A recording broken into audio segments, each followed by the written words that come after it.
বৈষম্য বিরোধী ও সমন্বয়ক পরিচয়ের কি হবে জাতীয় নাগরিক পার্টির আহ্বায়ক নাহিদ ইসলাম। নাহিদ ইসলাম বলেছেন, বৈষম্য বিরোধী অথবা সমন্বয়ক পরিচয়ের এখন কোনো অস্তিত্ব নেই। দেখেন, এখানে কিন্তু বৈষম্য বিরোধী ছাত্র আন্দোলন আর আগের জায়গায় নেই। সেখান থেকে একটি ছাত্র সংগঠন তৈরি হয়েছে। এ সময় ডিসেম্বরের মধ্যে নির্বাচন দিয়ে দেওয়ায় নিজের বক্তব্য ভুলভাবে উপস্থাপিত হয়েছে মর্মে যুক্তি তুলে ধরেন তিনি।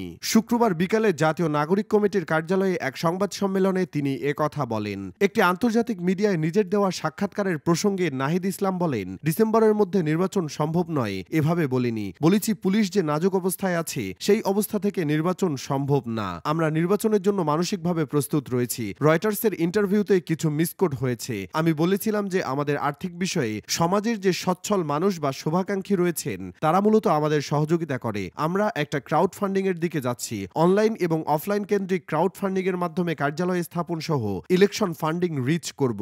বিভিন্ন গণমাধ্যমে এটা নিয়ে ভুল তথ্য এসেছে, এটা সংশোধনের জন্য অনুরোধ থাকবে। তিনি আরো বলেন, দেশের বর্তমান পুলিশ প্রশাসনের কিন্তু সুষ্ঠু নির্বাচন করার অভিজ্ঞতা নেই। তাদের সক্ষমতার পরীক্ষা হয় না দীর্ঘদিন ধরে। নির্বাচনের আগে আইন শৃঙ্খলা পরিস্থিতি অবশ্য উন্নত করতে হবে। সম্প্রতি দেশের বিভিন্ন স্থানে নারীর উপর সহিংসতা, ধর্ষণের মতো ভয়াবহ ঘটনা ও ইফটিজিং এর মতো ঘটনা ঘটছে। এসব ঘটনায় উদ্বেগ ও নিন্দা জানাচ্ছে জাতীয় নাগরিক পার্টি।